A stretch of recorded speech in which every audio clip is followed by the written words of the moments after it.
Професорка Елизавета, добро дојдовте. Ви благодарам што одвоивте време да бидете тука денес со нас. Вашата работа како професорка на Машинскиот факултет носи огромно значење не само за инженерството, туку и за инспирација на идните генерации инженери. Едва и чекам да разговараме за вашето искуство, инспирацијата што ве води, вашите размислувања за тоа како можеме да поттикнеме повеќе жени да се вклучат во оваа индустрија. Затоа би сакала да тргнеме уште од самиот почеток. Може ли да ни кажете повеќе за вашата улога како професорка на Машинскиот факултет? Што ве инспирираше вас во животот да се фокусирате на оваа област? Вака јас ќе почнем од еден поопшт одговор. Првично, мојата улога како професор на факултет, како и на секој друг професор во било која образовна институција, е да го пренесам моето знаење и да правилно ги насочувам студентите во нивното професионално усовршување. Сметам дека професорите имаат клучна улога во обликувањето на интелектуалниот и професионален развој на студентите, поттикнувањето на критичните размислувања, унапредување на знаењето во рамките на избраните дисциплини. На Машински факултет предавам во првиот, вториот и третиот циклус на студии. Активно придонесувам истовремено на академската заедница со тоа што објавувам научни трудови на меѓународни и домашни конференции. Имам напишано по 2 стручни книги, повеќе стручни материјали и секако остварувам и одржувам континуирана соработка со индустријата и со колегите од факултетите од Универзитетот Свети Кирил и Методи, како и од универзитетите надвор од нашата држава. Мојата инспирација и наклонетост кон инженерството поттикнува уште од многу мала возраст, благодарение на мојот татко, кој е машински инженер, а и мојата голема имагинација и љубопитност. Инженерството нуди бескрајни можности за истражување, откривање и иновации. Возбудата од решавање на проблеми, потенцијалот кој го има за големо општествено влијание и неограничените можности за истражување се едни од многуто причини зашто јас започнав кариера во инженерството. Професорке, целта на овие подкасти е да ја нагласиме улогата што жените ја имаат во така наречените индустрии во кои што доминираат мажи, во која што спаѓа и вашата индустрија. Затоа сакав јас да ве прашам какво е вашето искуство како жена во оваа индустрија. Дали постои некој специфичен предизвик кој вас ве обликувал и кој би сакале да го споделите и можеби да ги мотивирате другите што го слушаат подкастот? Имплицитната предрасуда, несвесна или свесна, е присутна. Дури и меѓу поединци кои активно ги отфрлуваат овие стереотипи. Ова пристрасност не влијае само на ставовите на поединците на другите, туку влијае и врз девојчињата и жените да го негуваат својот интерес за оваа област. Влијаат на самодовербата на жената во извршување на своите работни обврски, а и за негувањето на амбициите за понатамошно напредување. Јас не би избоила специфичен предизвик. Постојат многу предизвици и секој од нив има улога за тоа што јас сум тоа што сум денес. Најголемите предизвици не доаѓаат од надвор, туку од натре и тие се подсвесни кочници и бариери кои сами пред себе ги поставуваме несвесно поради окружувањето во кој сме живеели со луѓето во кои што сме били во комуникација па имале некое влијание. Ако можеш да ги победиш и контролираш емоциите и неведливите, како да кажем, непријатели, тогаш ќе бидеш способен да ги победиш и сите надворешни и видливи предизвици. Што сакам да кажам со ова? Најголем предизвик за една жена е да се стане само свесна дека апсолутно може да направи да постигне се доколку се посвети на тоа. Ние сме способни и имаме голем капацитет да бидеме лидери во областа, да бидеме мајки и истовремено кариеристи. Најголем предизвик е да се надмине стадиумот на самодокажување во околината и да се стане свесен дека е таму каде што треба да биде во својата кариера. Докажувањето е поттикнато од стереотипите на околината, но во моментот кога ќе се надмине тоа, тогаш не постои граница. Јас дури го постигнав тоа, дури да кажам, во овие години. Во последниве 5 години успеав да објавам 3 публикации со импакт фактор, што е голем предизвик за академската средина. Напишав 2 книги и истовремено формирав семејство. Имам две деца за кои морав да отсуствувам поради породилно отсуство и сето тоа го направив во рок од 5 години.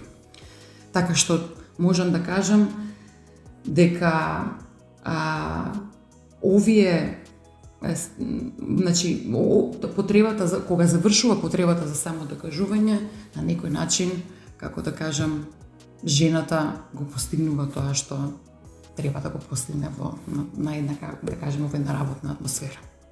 Секоја чест, професорке, затоа ми е многу мило што сте денеска дел од подкастот, бидејќи вие сте вид на пример дека ако се сака, се можеме да направиме. И вие, како што гледам, самите се сложувате дека постојат овие прикриени предразсуди, да ги наречам, односно многу млади девојки и жени се уште го перцепираат инженерството како тешко или едно машко поле. Се согласуваме, нели, дека е вака, но што мислите вие, како би можеле да ја смениме оваа перцепција и да покажеме дека оваа професија е и за нив? Па не само и младите девојки, туку и повеќето луѓе инженерството го поврзуваат со како машка професија, а хуманистичките општествени науки и уметностите ги поврзуваат со жената. Ова влијае врз одлуката на жената и девојките за изборот на својата професија. Луѓето ги судат жените како помалку компетентни, освен ако не се докажани во професијата. Но кога некоја жена е јасно компетентна во машка професија, таа е помалку прифатена или поточно помалку допадлива. Ова се податоци од истражувања кои што се спроведени во изминативе 10 години. Бидејќи допадливоста и компетентноста одат едно со друго за, да кажеме, успех во работата и понатамошно, да кажеме, унапредување, жената е, значи, на прагот кон некоја си малку потешка мисија, за разлика од, да речеме, машките во оваа, да кажеме, професија. Доколку луѓето се свесни дека оваа несвесна состојба постои, може да поработат на тоа за да го поттикнат процесот кој довел до тоа. Исто така може да помогне на жените доколку најдат на такво социјално, да кажеме, неодобрување во нивната улога како инженер. Тоа веројатно не е лично, туку постојат начини како да се одговори на тоа. За да се постигне диверзитет, мора внимателно да ги разгледаме стереотипите и предрасудите кои се уште се застапени во нашата култура и општество. За да смениме нивната перцепција, потребно да се обрне внимание во училиштата, работните места и низ општеството да некој начин да се повлијае на културата. Многу фактори влијаат. Лошата презентација на жените во инженерството е една, но се сведува на културата и начинот како тоа се пренесува кон политиката и одредени политики може да го попречат напредувањето на жените во својата кариера. Ова може да биде прикажано и друг начин. Предизвик, например, за ненасочување кон инженерството и науката може да потекнува од социјални причини, растење на деца, едукативни практики и пракси кои владеат на работните места и други политики. Младите жени често се, како да речеме, обесхрабрени од семејството. Има различни предрасуди на кои што сме можеме да наидеме, како например тешко ќе најдеш партнер, доколку си премногу, како да кажам, зафатена или бидејќи инженерството е сепак захтевна, нели, како да кажам, обврска, професија. Но и тоа да не е случај, семејствата кои што немаат присутен инженер во нивната потесна околина, секако се, да речеме, повеќе наклонети кон тоа дека младите жени не треба да одат на инженерски позиции. Професор, ке зборуваме дека патот на жената е тежок, па затоа ова не води до еден вид на предпоставка дека се потребни мрежи во кои што жената би можела да се вклучи, што ќе поддржат во низиниот пат кон успех и во кариера и во приватниот живот. И сега постои нешто што се вика Асоциација на жени во инженерство и наука. И јас би сакала да ве прашам каква е вашата улога во оваа асоциација или здружение и какво влијание вие мислите дека имаат вие мрежи што ги зборуваме врз инспирација и поддршка на жените во инженерството, а и општо на сите жени во сите кариери? Асоциацијата на жени во инженерство и наука беше основана во 2016 година и во истата година бев избрана за претседател на тоа здружение. Идејата за формирање на едно вакво здружение дојде од неоспорниот факт дека е потребно да се најде решение за стереотипите за пристапување на жените во оваа професија. Преку различни начини на делување е потребно да се наметнат некои политики кои ќе придонесат за искоренување на таа перцепција дека жената не треба да биде и да се занимава со инженерска професија. Во првите 2 години асоциацијата активно работеше на прибирање на информации, истражување на фактичното состојба и мислење на студентките и ученичките кои се потенцијално би студирале на машински факултет. Дури спроведена беше анализа на застапеност на жени во уписите во последните 10 години. И утврдено дека во последните 10 години има пораст од 6%. Значи 31% биле застапени во 2014 година, сега во 2024 година се 37% од вкупно запишани студенти. Има учество на разни, да речеме, состаноци, трибини, а минатата година првпат Машински факултет организираше трибина по повод 23 јуни, Меѓународниот ден на жените во инженерството. Зошто го кажувам тоа? Сите овие собери, овие поврзувања, овие трибини, мене лично многу ми помогна.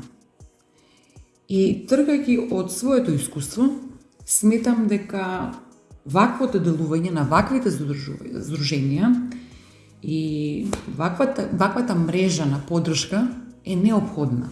Иако можеби некои од жените ќе речат дека тоа е непотребно или губење на време.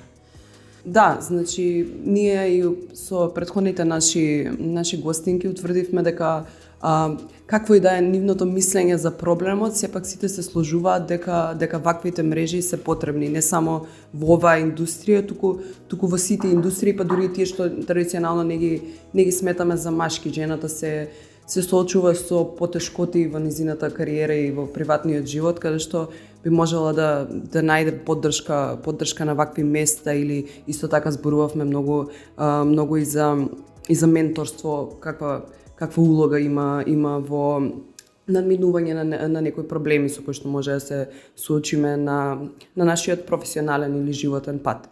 Сега малку да се насочиме кон индустријата.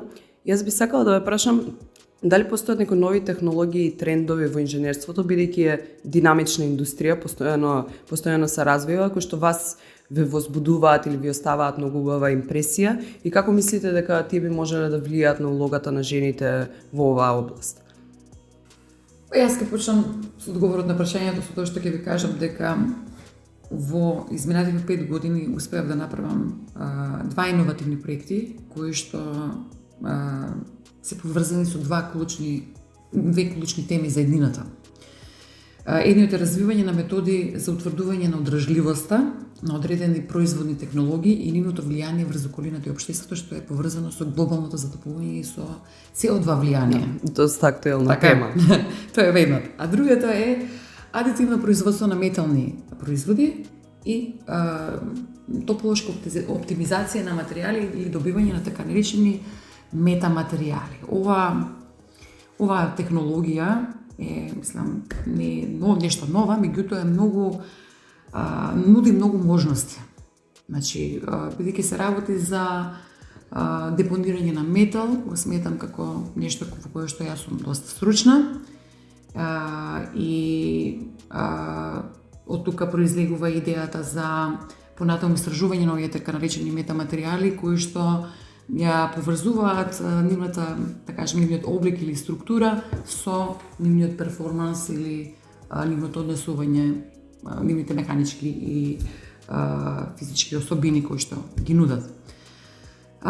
Зошто ги спомнувам сега овие 2 проекта? Јас можам да кажам дека како актуелни теми за проучување, значи двете теми се актуелни, жената со своите способности може да придонесе кон решавање на овие проблеми и може многу да придонесе. И ќе објаснам зошто. За да продолжиме да ги охрабриме жените, значи да влезат во областа на инженерството, универзитетите, компаниите и професионалните организации, треба да се искористат овие податоци и, да кажам, вредни информации. Значи, создавањето на атмосфера која е погодна за сите видови на инженерија, значи женски, машки, без разлика дали тоа се машински или било какви други инженери, индустријата ќе стане посилна како целина. Последните откритија, зошто го кажувам тоа? Последните откритија и истражувања кажуваат дека едно е сигурно, жените ќе останат да работат во оваа професија само доколку сватат дека направиле некоја разлика или постигнуваат нешто значајно. Тоа како податок е нешто што сега скоро го прочитав. Се истражуваше дали причините зашто напуштаат идеја за работа во инженерска професија, затоа што имавме една анализа која што кажуваше дека многу од нашите студентки кои што завршуваат машински факултет понатаму не се баваат со инженерска професија. Сега некој ќе каже да, поради околностите во кои што се наоѓаат, поради стереотипи, ја напушти таа професија поради околината, поради тие стереотипи, некој каже поради причини лични, поради домашни активности, тие што ги кажавме претходно или социјални аспекти, меѓутоа едно беше сигурно, затоа што некои не се согласуваа со тоа дека некои се заминуваат поради тоа или тоа, но едно беше сигурно, дека жената ќе остане на таа работна позиција во таа професија само доколку постигне нешто значајно. Така да овие две проблематики кои што ги работам се оставаат простор за многу иновации и за да се оствари нешто многу значајно. И меѓу другите студии кои што сакам да ги споменам е тоа дека некои, да кажеме, светски здруженија направиле па испитувања за тоа како ќе се одвива развојот и, да кажеме, развојот на кариерата на една жена која што ќе работи во тимови, каде што нема да се гледаат поединци, него ќе се гледа како тим. И се покажало дека учеството на жената има големо влијание врз успехот на самите тимови и дека самите тие се позадоволни кога не се оди кон поединец, него се оди како тим. Значи, дали се работи машко и женско. И уште една работа која што се објави во списанието Society of Women Engineers е вика негувањето на врсничките односи се исто така критични за одржување на почетните женски вработувања и помош да тие успеат. Значи, мора да кажем да остваруваат колегите меѓусебни релации, кои што, да речем, нема да бидат само колегијални, туку ќе бидат и, како да кажем, малку приватни, за да се прифатат во таа средина и за да може да си помогнат да се, да се приспособат на тоа работно место. Имам следно прашање кое што е доста поврзано со ова, бидејќи гледаме напред со технологијата, гледајќи напред и кон идните генерации на инженерки, што сметате дека според вас е најважно за нивниот успех или еве како професор, што вие би сакале да видите кај идните генерации жени инженери? Па би сакала да видам поголема упорност, самосвесност за ситуацијата во која се наоѓаат и би сакала да ја почувствуваат одговорноста која имаат кога ќе достигнат одредена позиција. Да бидат пример за другите жени, да ги поддржуваат.